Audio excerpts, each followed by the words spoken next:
Chemistry Room Fragrances is the perfect addition when elevating the vibe of any space. Whether if it's your home, car, or office, and something needs a quick refresh, our room fragrances provide that beautiful burst of fragrance with just one quick mist. Shop now at www.chemistryroomfragrances.com and be sure to follow us on Instagram at Chemistry Room Fragrances. Chemistry Room Fragrances. Smells so good.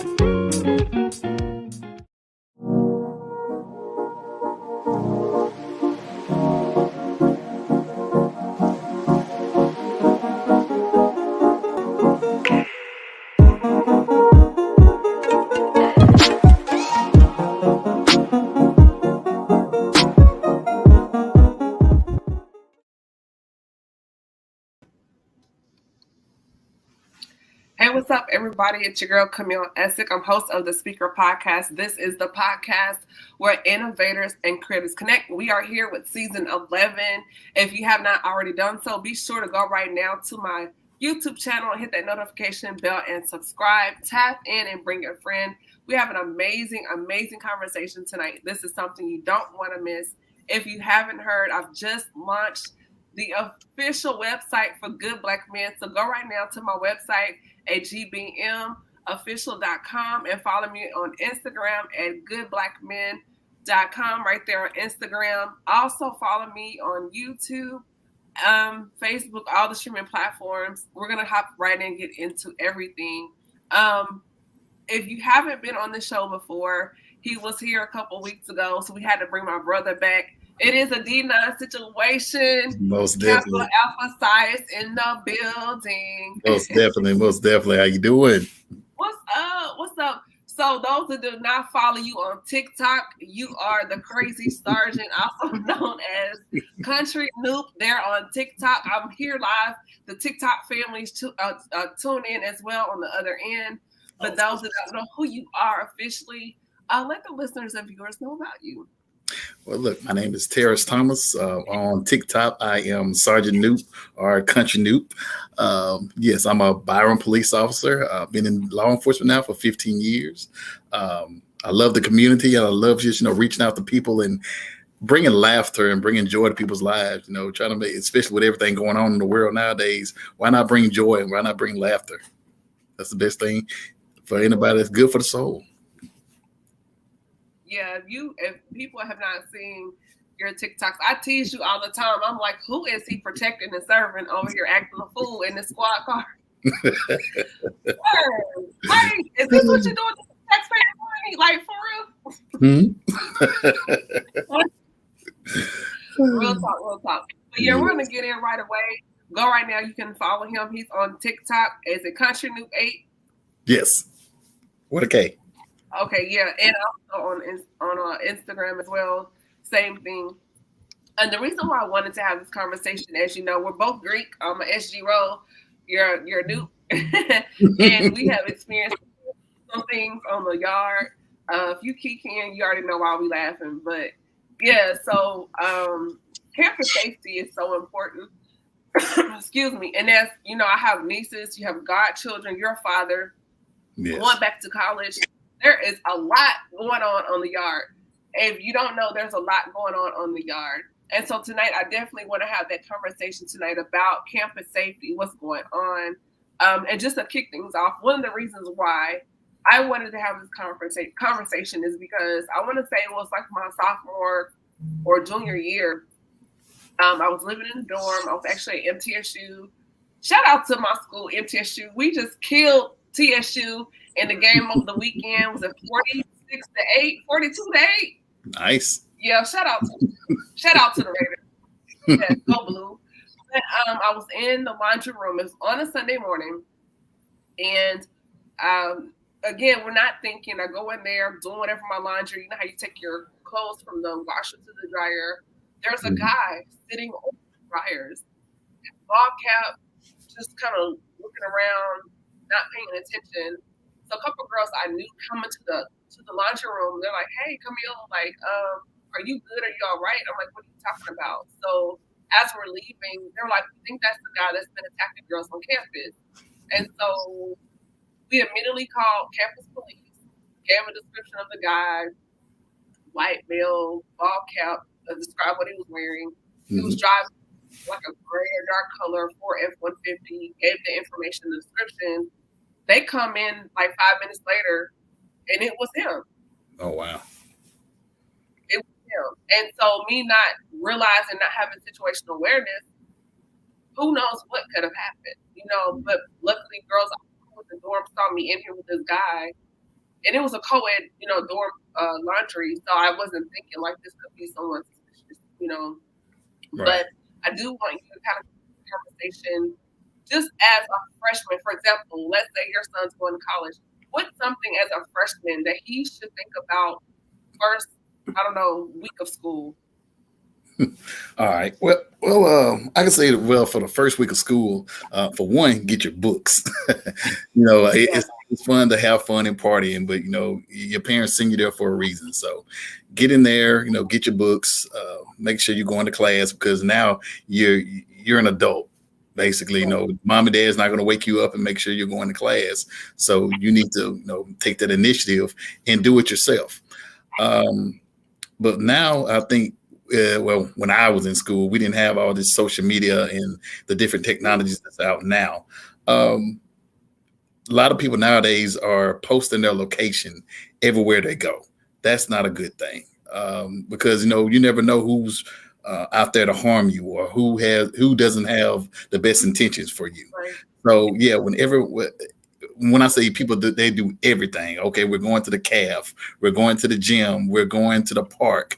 They right. post the locations, or when they go off campus. Oh, okay, we're over here, we're doing this. You don't necessarily have to post your location to every little thing that you do. Yeah, If you take pictures and things like that, post them after when you get home. Like, right. okay, yeah, we had a good time here doing this, doing that. Yeah, just when people post their locations, that's the most dangerous thing. Dangerous thing there is. For one, people know when you're away from your dorm or Mhm. away for a minute, so they know they have enough time to do whatever they need to do.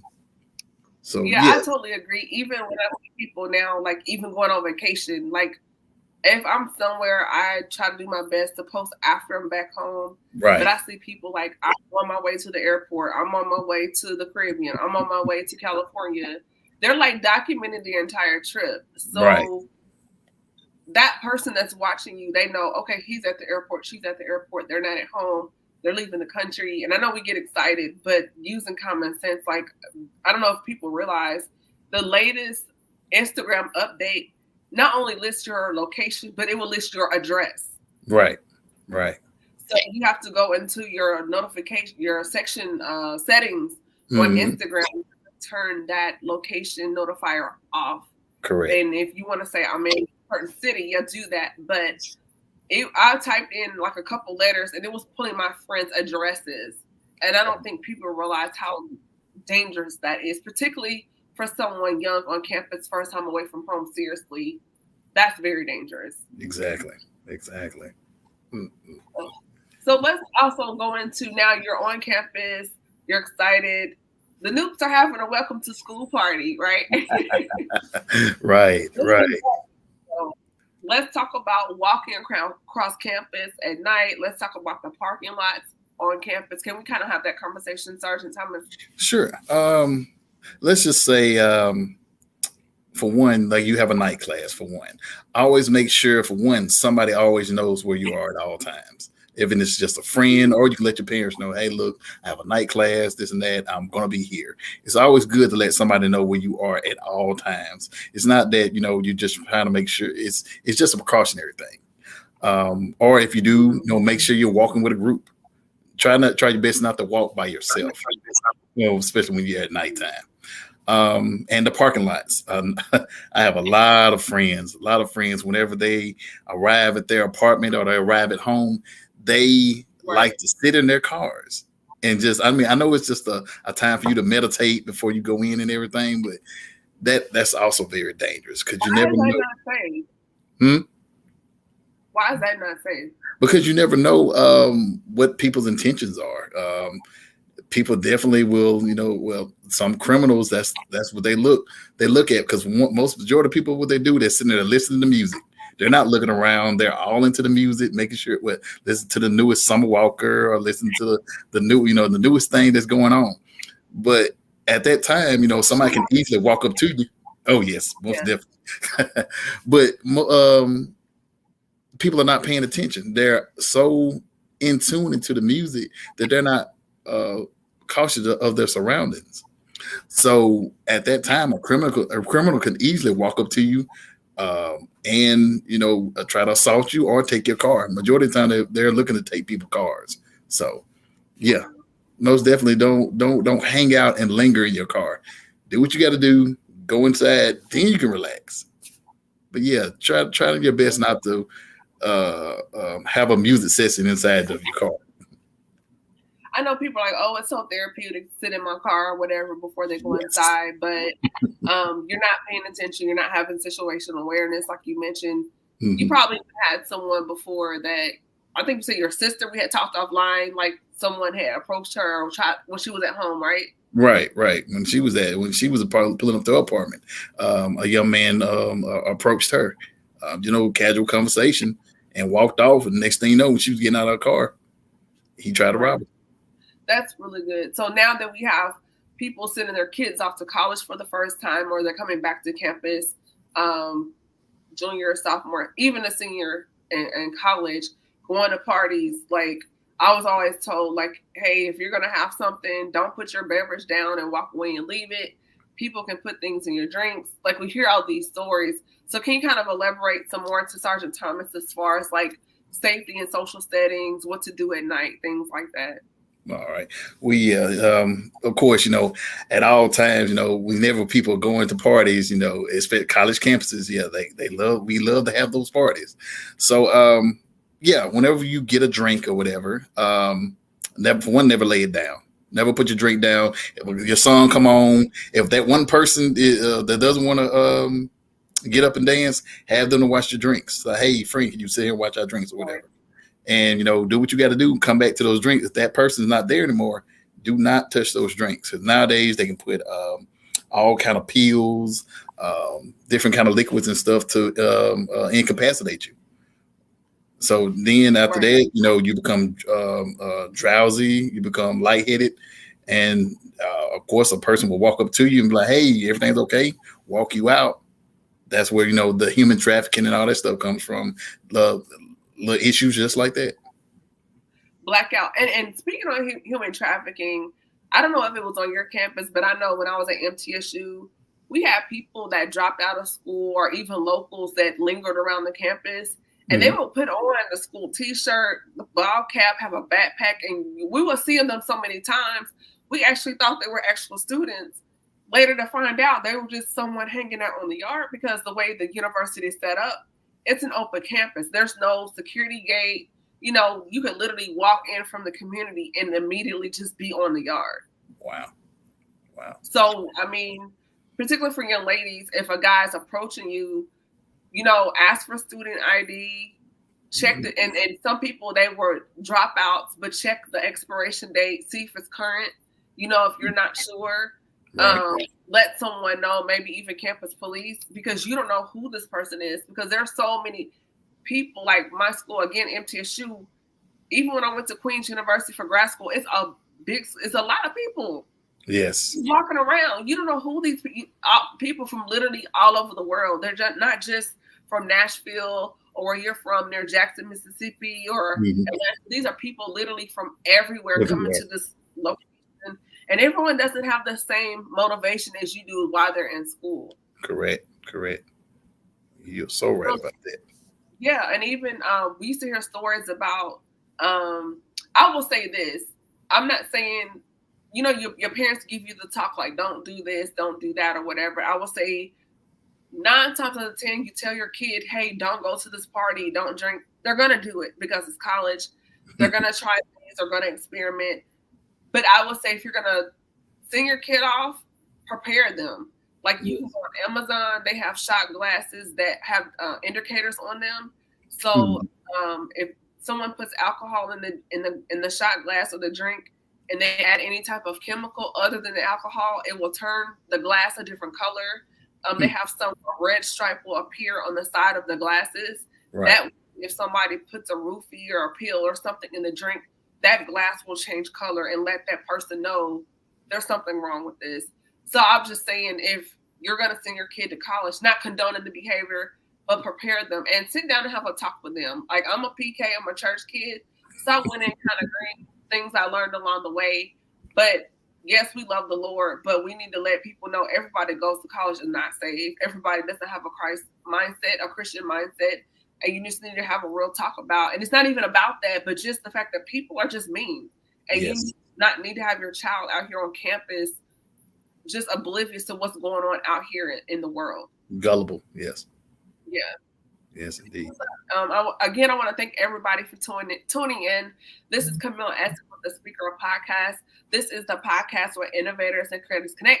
Tonight, we have my brother, K.A. Size, in the building. You may know him as Country Noob there on TikTok and Instagram. He's also a sergeant with the police department there in Mississippi. So we're having a safety talk as kids go back to school for college and returning students, not only just for college, but even in high school as well.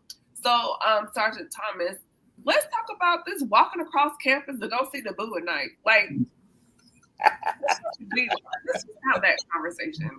Ooh, yes, indeed. Yes. Well, no, I think everybody had that one time or a couple of times, whatever, they go see their significant other.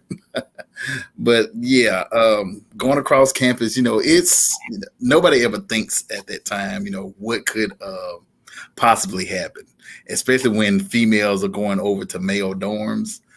Especially at my campus, we stayed out in the country. We were definitely out in the country. Alcorn State University. Oh my Lord! So I had another guest on. Dr. Sheldon McAfee. I believe so. Yes. He went there too. Yes. It's your bruh. Yes. I that's know. Like, that's all it Okay. Well, yeah. Especially females going over to male dorms. That's not the best thing to do. We're having an honest conversation. We're grown. We've been to college. Oh yeah, most definitely. Because nowadays they have co-ed dorms. When I was out there, we did not have college. We did not have co-ed dorms. So definitely, yes, we were sneaking in, trying to get past the security guard, sneaking up the back steps, things like that. But yeah, females going over to male dorms, that's a dangerous situation. You never know who is lurking outside, or what their intentions are. Especially with males going to females dorms, because a lot of guys nowadays, especially if something was to happen to them and they don't want it, of course everybody would they would feel ashamed to say that they've been raped, because no male ever wants to report that, but that is happening. Yeah, that is. Yeah, it does happen. It does happen. And a lot of guys are ashamed to report it, because like you said, what male wants to say, I was raped by a female or some females. Most people look at it like, man, that's a good time. But no, if that's unwanted, that is rape. Yeah. Blank period. That is so true. That happened at my school. I think my junior year, there was, I think, 3 girls. They were in the male floor. The dorm itself was co-ed, but one floor was like males, next floor female, vice versa, so on. So they had accessed the male floor.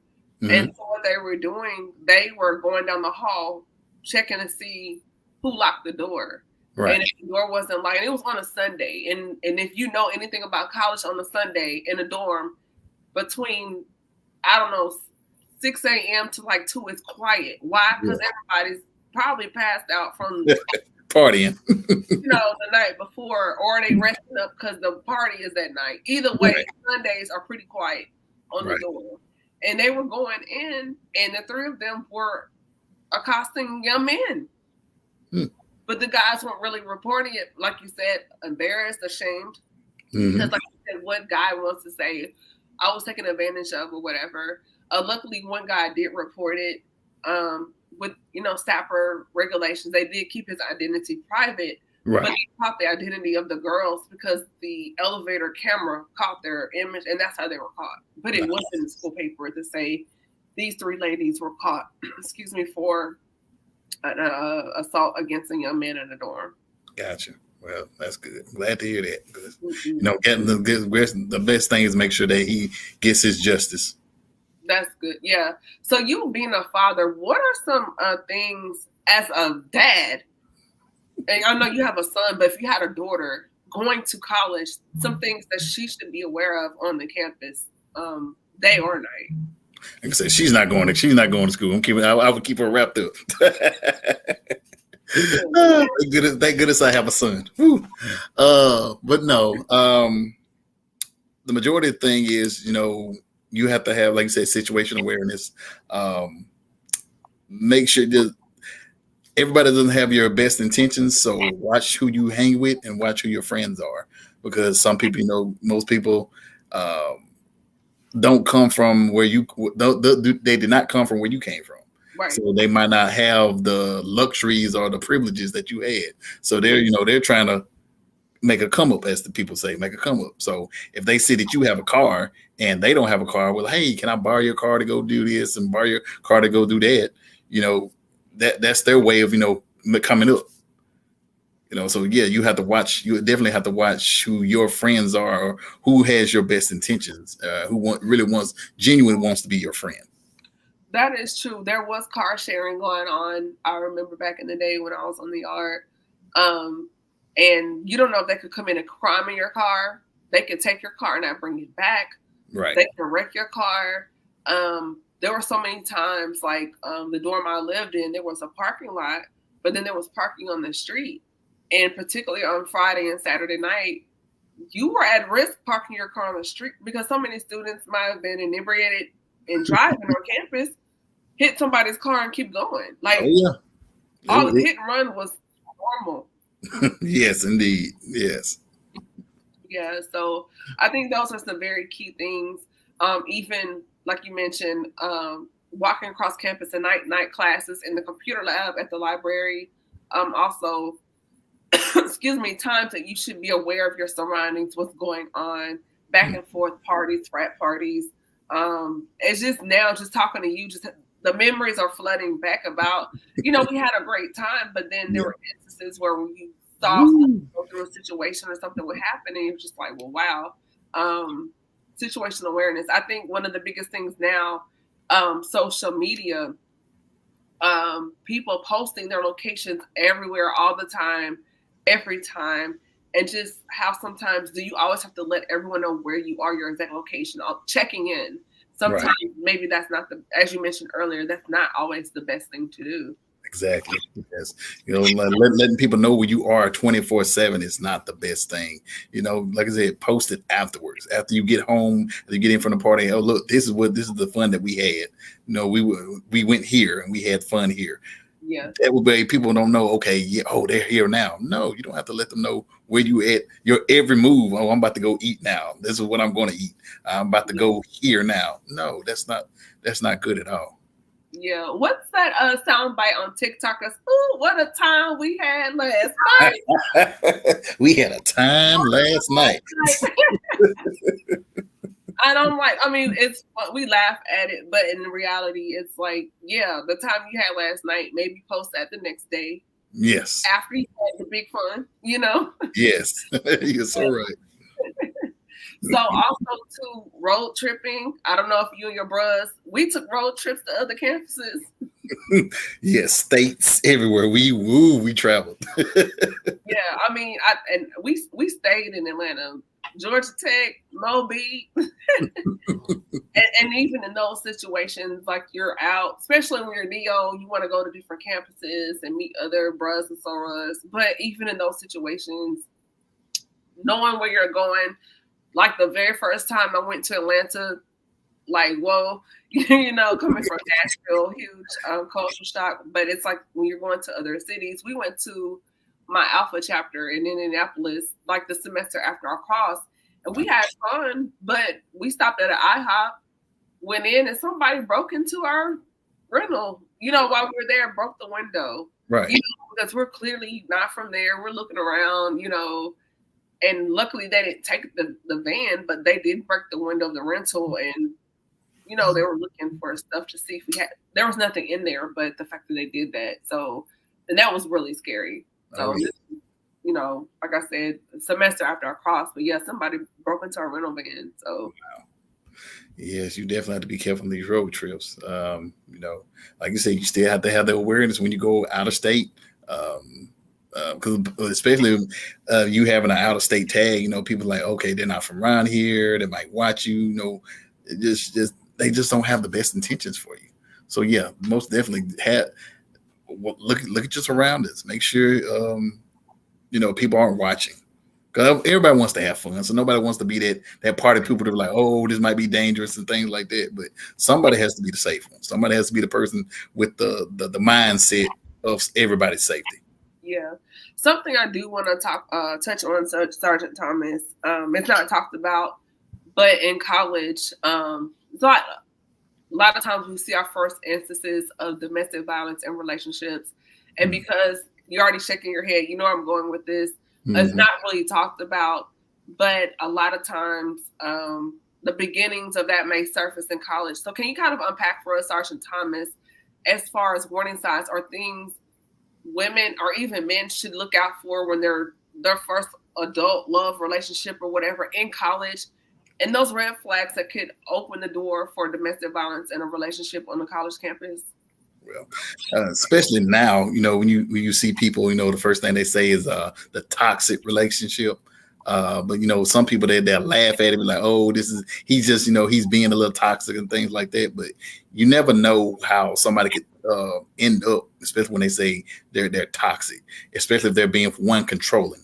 That's the main thing. They always have to know where you are, what are you doing, who are you with. That's one red flag that you should see that, okay, that person's controlling. Sometimes they could be concerned, a person that, has your good interest. Like, yeah, I would just want to know, make sure you're safe. But most people like, are you around us a lot of guys? Or, or they hear a guy in the background. Who's that with? Who you with? So I thought you say you with your girls. That's one red flag of a person, one, being controlling. They always want to, like I said, they always want to know your location. Always want to know who you with. So yes, that's one of the biggest red flags is somebody's being really controlling starting off. Yeah, I think too with women, particularly younger girls, even women, period. They think, oh, he just cares, or he's just being concerning. But like you said, there's one thing when he's just making sure, hey, let me know you made it home okay, or something like that, or he's walking you to your door. But every guy you talk to, the paranoia, or is he trying to talk to you, like you said, or who is that, and why is he talking to you? Well, why are you going to and it could be a study group. Well, why are you in this study group? Well, my teacher put us in this group with this person, Right. I think about that episode of A Different World where Gina was dating the rapper guy and he gave her a shit. Remember that episode? Yes. He was telling her, like, hey, this isn't cool. And she kept, he would, like, hit her and then buy her something and say, I'm sorry. And it escalated. And it just got to a point where she had to file a report. And I think that was a very important episode of The Different World because it actually happens. Like domestic violence in college relationships, it happens. It does. It does. You know what I'm saying? Like most people, like I said, they try to sweep it under the rug and they just like, well, that just, that's puppy love or that just, a little, one of his little toxic tendencies. No, that's something you need to be concerned about. Something that if it's small now and it definitely will escalate. So I think one of the things I think now with this generation is, like you mentioned before, with the social media saying it's cute to be in a toxic relationship or even promoting to be toxic or have toxic traits or tendencies, or as they call it, demon time or whatever, or being savage.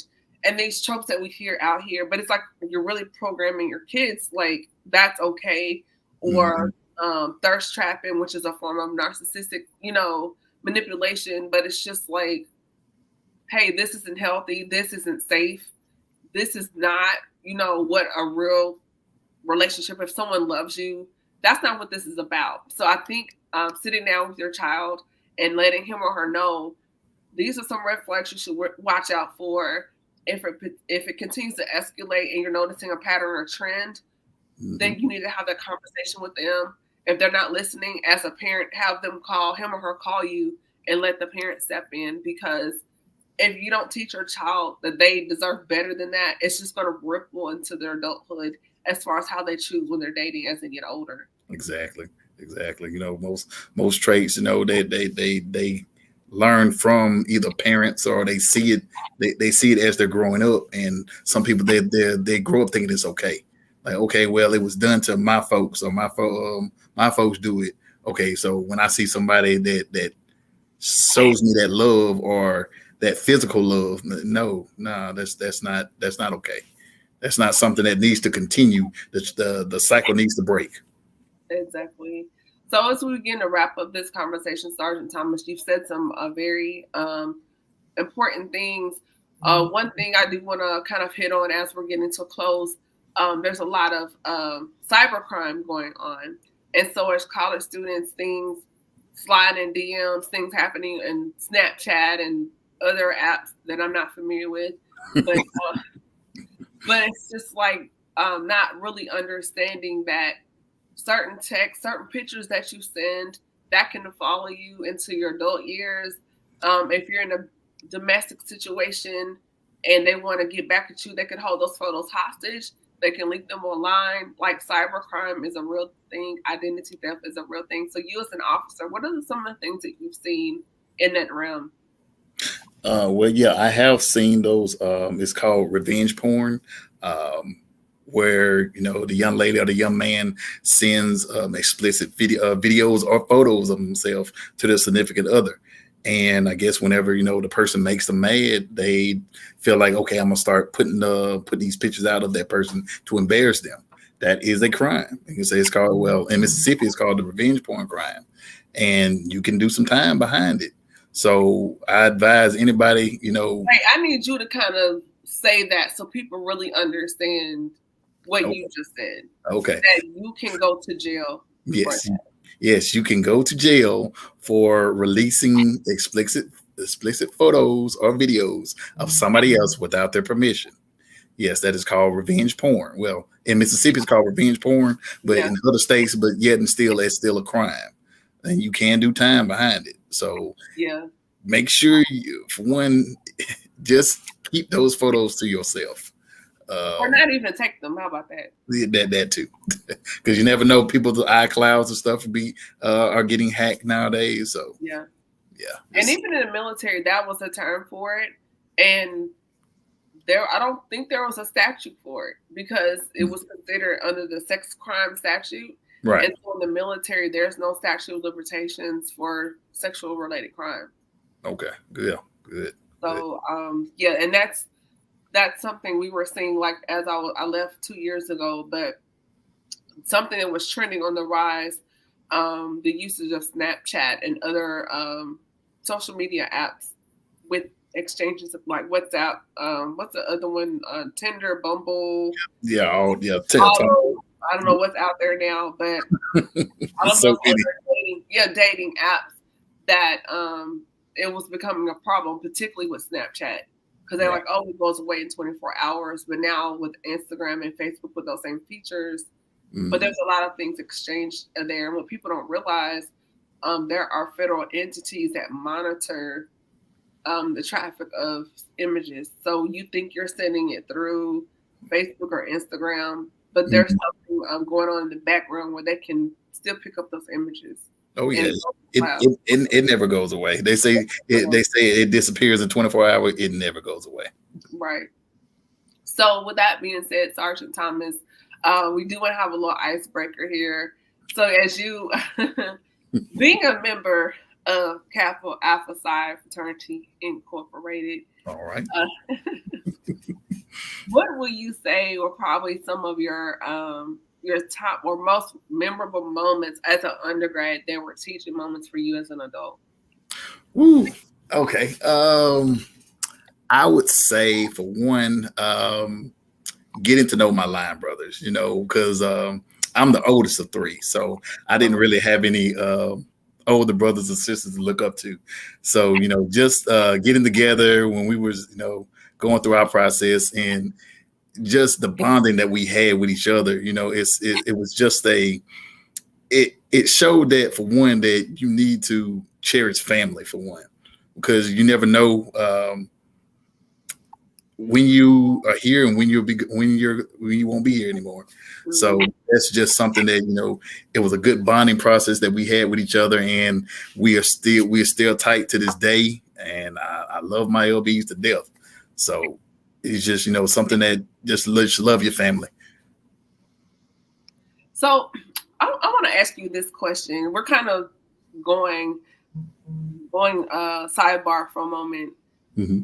I have my thoughts on it, but we've seen a lot of Greeks kind of appropriate our steps, our strolls, the line shirts, the line jackets. Yeah. I mean, like, really, and it's. I feel a way about that. I really do. I know. Well, basically, I feel our organizations were made because, for one, we were isolated from other organizations, so therefore that's why we started our own organization. So I feel that our organization, our steps and our scrolls and our things were made for us. They were made for anybody else to try to mimic or try to copy. So therefore, yes, those were made for us, by us. So therefore, they should be kept with us. I agree. I just feel like if people really understood the history of our organizations, exactly, like now with technology and now other stories that we didn't know about our founders are surfacing, just because maybe documents were not easily read because of age and time. And right. So now with technology, we're able to digitally enhance and read manuscripts better. Because even like we just had Centennial, and which I kind of heard some things, but they did a tour because SGRO was founded at Butler, and a lot of people don't know down the street was the headquarters of the Klan. Right. I think I saw that. It was a white male telling the story about it. Yeah. So yeah, I saw that. It was the head of the Klan was down the street. So my sorors, our founders at that time, they were dealing with that. Right. PW got this white campus because we were the only BGLO that was not founded at a HBCU. We were founded at a PWI.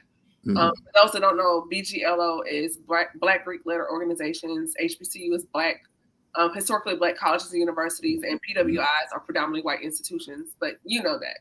But just breaking the vernacular down for those that are not privy to that language. But long story short, so our founders were really dealing with we knew there was racism because it was in the 1900s and early 1900s, 1922, that era.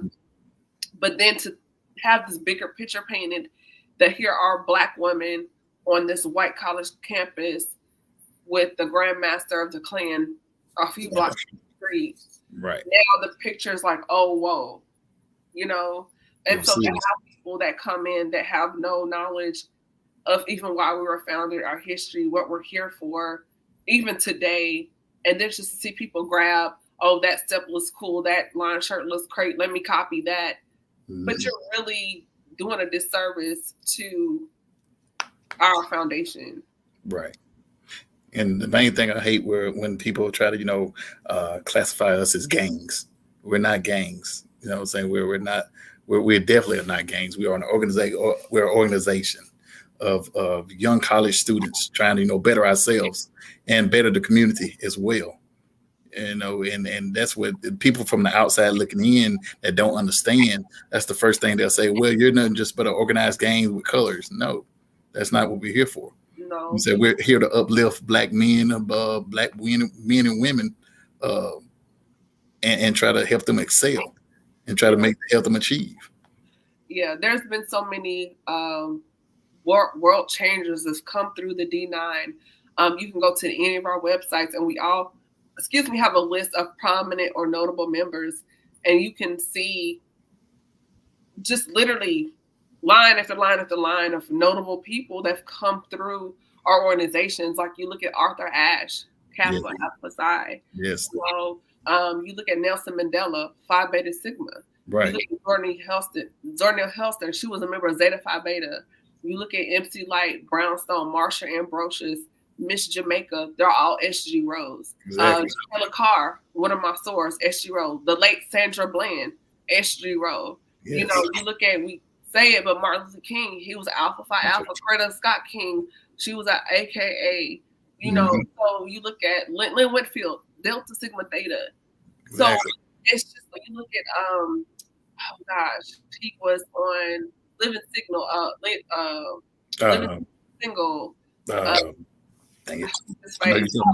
Tom Kyle Barker. But he's Alpha Theta, right. Yeah, so it's just like there's so many amazing people that have done things to change and open the door for other people that look like us.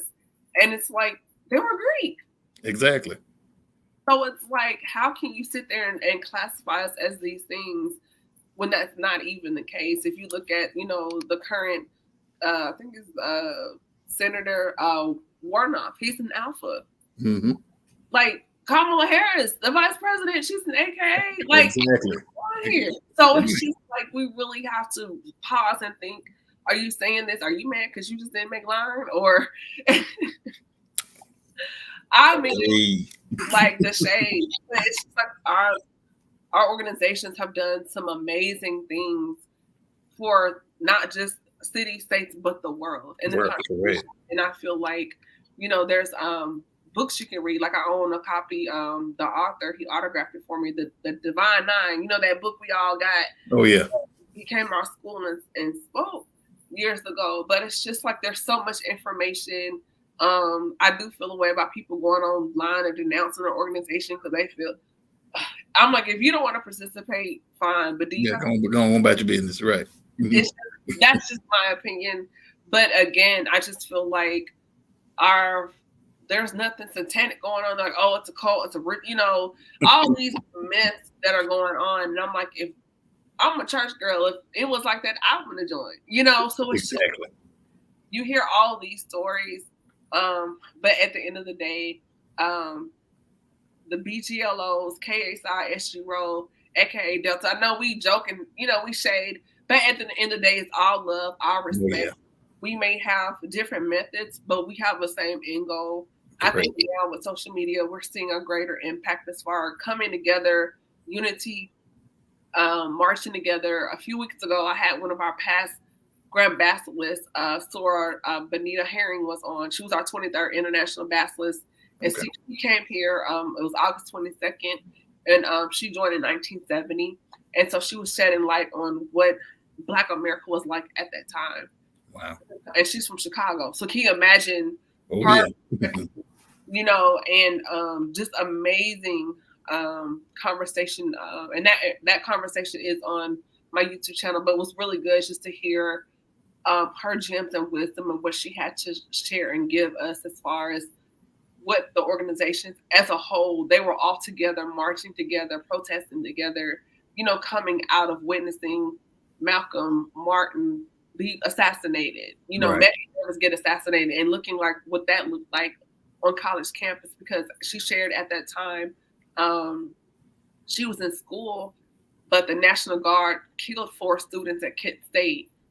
Just a lot was going on. Vietnam, it was just it was just such a whirlwind in 1970. And so just to hear that and to see people appropriate our culture now in 2022, it's very upsetting and frustrating to me. It just burns me on so many levels when I see that. So. Indeed. I understand. Definitely understand. For sure. So where can people connect with you on social media? First of all, before we end everything, what are some gems or takeaways from this conversation about campus safety that you would like parents out there to know as they send their young ones back to where they should be back by now, but just on the college campus. Well, I would say, have that talk with them. Let them know about one drinking, um, um, leaving your drinks around, um, going when they arriving at the dorm, not staying inside their vehicle and going straight into their dorm. Late night classes, make sure they're walking groups or let somebody know where they are at all times. I know we didn't really talk about it, but with smoking, because nowadays, kids. We have a few more minutes. Like, touch on that for a second. Okay. Well, marijuana is going to be legal sooner or later, but just letting some of your kids know that a lot of people aren't using this regular marijuana. They're enhancing it. They're lacing it with fentanyl, and that's one drug that's a real dangerous drug. They're basing it with formaldehyde and embalming fluid. Yes. Hold on. I'm about to give you another 10 minutes. I need to know what is going on. Wait a minute. Yes. Yes, they are. That's like embalming fluid. Embalming fluid. Yes, they are. They're dipping it. Once they roll it up and everything, they're dipping it in the marijuana into the embalming fluid and smoking it. It's called wet. Shut up. Yes, that's what it's called, wet. Mm-hmm. Lord. Yes, Jennifer, what is going on? Why? Why are we dipping weed in embalming fluid? I mean, there's just another high that people are using to give them that high. Yeah, Maurice is like, yeah, they call it wet. Yeah, they call it wet. Wait a minute. It's crazy. What? Yes, ma'am, they are. Okay, so I do know, because like even my job, they released an article. They were saying that because I'm not into that. That's not my thing. But they were like, some people do CBD oil versus cannabis oil, and they were in the article they put out mentioning what was the difference, and they were like, with the CBD oil does not have THC, and cannabis oil does, because THC is the molecule that gets you high. Correct. So. So again, going back to my military experience with the JAG, on a federal level, weed is still illegal. Now, states are state by state, they're still saying authorized, and it's saying like in Colorado you can. Mm-hmm. This state saying no, but federally it's still scheduled. I think it's Schedule 1. So Schedule 1. See, I remember Schedule 1, and so marijuana falls under Schedule 1 as a Schedule 1 controlled substance. Mm-hmm. So even though this state, California, says that you can't, like, i.e., we look at Brittany Griner with her situation, with the vape, the WNBA player, she's detained in Russia right now. Right. In a vape pen in Russia. So they got her for drug smuggling. We're like, oh, it's a vape pen. But just because you can do it here doesn't mean it's okay there. Exactly. So, yeah, you just told me something new. Yes, they're definitely using all different kind of methods, to get that high. Wow. So I do remember I've heard stories of people sprinkling like cocaine or LSD or something in the marijuana, but I never knew they were dipping it in the formaldehyde. Now, fentanyl, that's been the new thing, because they're saying even like a pin drop could kill you. So my thing is, as you being a police officer, can you kind of school us for the next couple minutes, like exactly what is fentanyl, what is going on with this thing, and why it is so dangerous? Well, it's kind of hard to explain, but yeah, right now, people are using fentanyl to get that extra high, or to get that extra feeling. To make themselves, I don't know the words to say for it, but yeah, they're definitely using make the high higher. Yes, basically, they're using. But I mean, like, I know, but now they're overdosing off this fentanyl, and it's the opioid epidemic.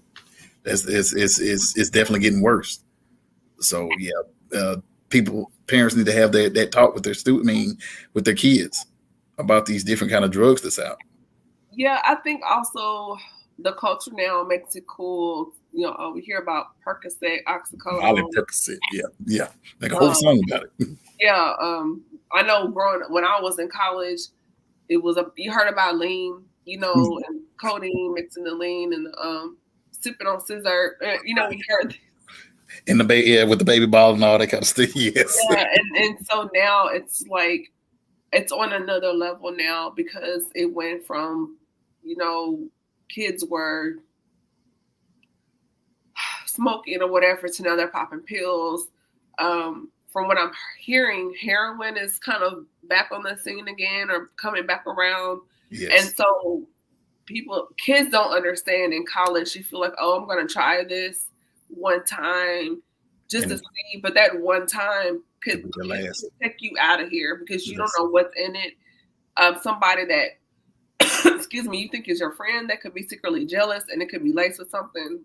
Exactly. And now you're ODing.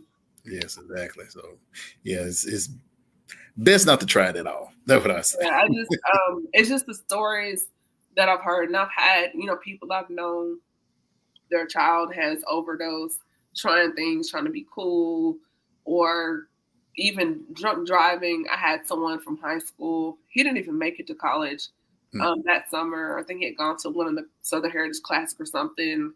Yeah. Car wrapped around the tree, and he never made it to freshman year. So I think kids, as we're having this conversation as far as back to college, back to school, these are some things that you need to talk to your kids about. It's very important as far as you were mentioning, the drugs, alcohol, the partying, going across campus at night. So is there another point or takeaway, Sergeant Thomas, that you wanted to share before we wrap up? I would just say, just have the talk with them. Kids, whenever they, for one, and even in high school now, or when they get to college, they think they're invulnerable. That nothing can hurt them. They're just, they're just young and they just want to live. But just bring them back to reality. Let them know that, hey, things can happen and it will happen. You just have to prepare yourself for it. For sure. So first of all, I want to say to you, thank you for sharing by. This was not what I call a warm, fuzzy conversation.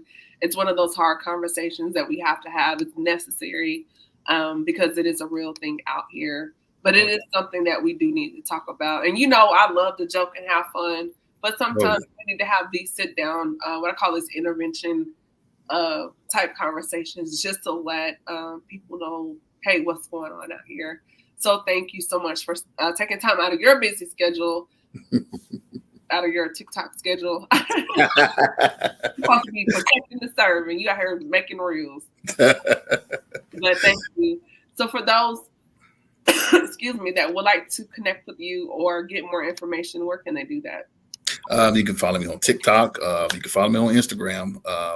Country Noop, that country's with a K. Country Noop 8 with the number 8. Or there's my information right there. But you can definitely you can inbox me if you have any more questions, or if you just want a good laugh, follow me. You will definitely get a good laugh. Sometimes I'm at work, like, first of all, the fact that I'm at work, let's skip that. I was at work watching the reel, and I was like, sir. But yeah. Yes, indeed. So for those that don't know, GBM is out there online now. There's the information there on the screen. Go right now and shop on my website. And be sure to subscribe when you do. On my website, you'll be able to use the coupon code. That way you can save 15% at the checkout. Heart and Soul 2022 is coming back. It is kicking off on October the 10th at 7:30 is the pre-mixer party. If you were there last year, DJ Spade is coming back. I am announcing the panelists very soon. So if you want to get first dibs on who's coming to Heart and Soul 2022, you need to go to my website and subscribe. It's going to be good. I have some dope panelists this year. Awesome. Some new faces, some familiar faces, but trust me, it's going to be all the way up. So that'll be October 10th. That'll be the pre-party, the pre-mixer with DJ Spade at 7:30. And then we're going to go into the panel discussion at 8 o'clock. But it's going to be lit. So I'm super excited about that. More on that coming soon. Sorry, y'all. My sinuses have been draining. So it's all right. y'all pray my strength in the Lord. Yes. But that being said, this is your girl Camille as the host of the Speaker Podcast. This is the podcast where innovators and creators connect. Tune in next week.